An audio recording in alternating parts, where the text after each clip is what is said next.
Hi, boys and girls. All right, I am going to be starting Wonder from the very beginning. I know that we read a little bit before we left, but I don't even remember where we left off. So I'm going to start from the beginning. Follow along. I am going to have on the side here, or there, I'm going to have the text. You can read along as I'm reading. Wonder by R.J. Palacio. Ordinary. I know I'm not an ordinary 10-year-old kid. I mean, sure, I do ordinary things. I eat ice cream, ride my bike, I play ball, I have an Xbox. Stuff like that makes me ordinary, I guess. And I feel ordinary inside. But I know ordinary kids don't make other ordinary kids run away screaming in playgrounds. I know ordinary kids don't get stared at wherever they go. If I found a magic lamp and I could have one wish, I would wish that I had a normal face that no one ever noticed at all. I would wish that I could walk down the street without people seeing me and then doing that look away thing. Here's what I think. The only reason I'm not ordinary is that no one else sees me that way. But I'm kind of used to how I look by now. I know how to pretend I don't see the faces people make. We've all gotten pretty good at that sort of thing. Me, Mom, and Dad, Via. Actually, I take that back. Via's not so good at it. She can get really annoyed when people do something rude. Like, for instance, one time in the playground, some older kids made some noises. I don't even know what the noises were exactly because I didn't hear them myself, but Via heard, and she just started yelling at the kids. That's the way she is. I'm not that way. Via doesn't see me as ordinary. She says she does, but if I were ordinary, she wouldn't feel like she needs to protect me as much. And Mom and Dad don't see me as ordinary either. They see me as extraordinary. I think the only person in the world who realizes how ordinary I am is me. My name is August, by the way. I won't describe what I look like. Whatever you're thinking, it's probably worse. Why I didn't go to school. Next week, I start 5th grade. Since I've never been to a real school before, I'm pretty much totally and completely petrified. People think I haven't gone to school because of the way I look. But it's not that. It's because of all the surgeries I've had. 27 since I was born. The bigger ones happened before I was even 4 years old, so I don't remember those. But I've had 2 or 3 surgeries every year since then. Some big, some small. And because I'm little for my age, and I have some other medical mysteries that doctors never really figured out, I used to get sick a lot. That's why my parents decided it was better if I didn't go to school. I'm much stronger now, though. The last surgery I had was 8 months ago, and I probably won't have to have any more for another couple of years. Mom homeschools me. She used to be a children's book illustrator. She draws really great fairies and mermaids. Her boy stuff isn't so hot, though. She once tried to draw me a Darth Vader, but I ended up looking like some weird mushroom-shaped robot. I haven't seen her draw anything in a long time. I think she's too busy taking care of me and Via. I can't say I always wanted to go to school, because that wouldn't be exactly true. What I wanted was to go to school, but only if I could be like every other kid going to school. Have lots of friends, hang out after school, stuff like that. I have a few really good friends now. Christopher is my best friend, followed by Zachary and Alex. We've known each other since we were babies, and since they've always known me the way I am, they're used to me. When we were little, we used to have playdates all the time. But then Christopher moved to Bridgeport in Connecticut.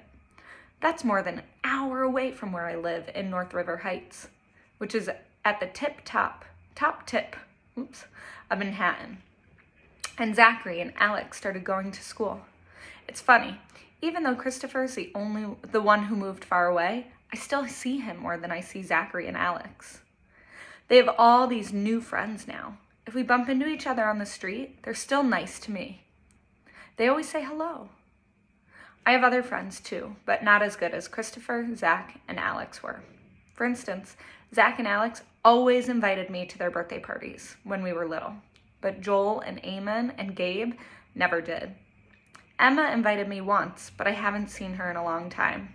And of course, I always go to Christopher's birthday. Maybe I'm making too big a deal about birthday parties. How I came to life. Patrick Boland. Get ready to laugh. This is your favorite part. I like when Mom tells this story because it makes me laugh so much. It's not funny in the way a joke is funny, but when Mom tells it, Via and I just start cracking up. So when I was in my mom's stomach, no one had any idea I would come out looking the way I look. Mom had had Via 4 years before, and that had been such a walk in the park, Mom's expression, that there was no reason to run any special tests. About 2 months before I was born, the doctors realized there was something wrong with my face, but they didn't think it was going to be bad. They told Mom and Dad I had a cleft palate and some other stuff going on. They called it small anomalies. There were 2 nurses in the delivery room the night I was born. One was very nice and sweet. The other one, Mom said, did not seem at all nice or sweet. She had very big arms, and here comes the funny part. She kept farting. Like, she'd bring Mom some ice chips and then fart. She'd check Mom's blood pressure and fart.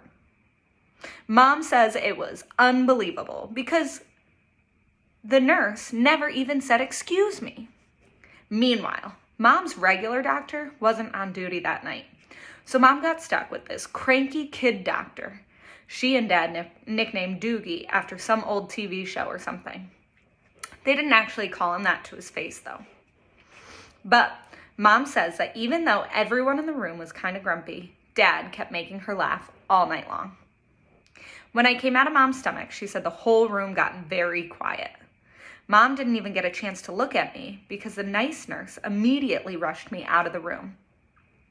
Dad was in such a hurry to follow her that he dropped the video camera, which broke into a million pieces. And then Mom got very upset and tried to get out of the bed to see where they were going. But the farting nurse put her very big arms on Mom to keep her down in the bed. They were practically fighting because Mom was hysterical and the farting nurse was yelling at her to stay calm. And then they both started screaming for the doctor. But guess what? He had fainted right on the floor.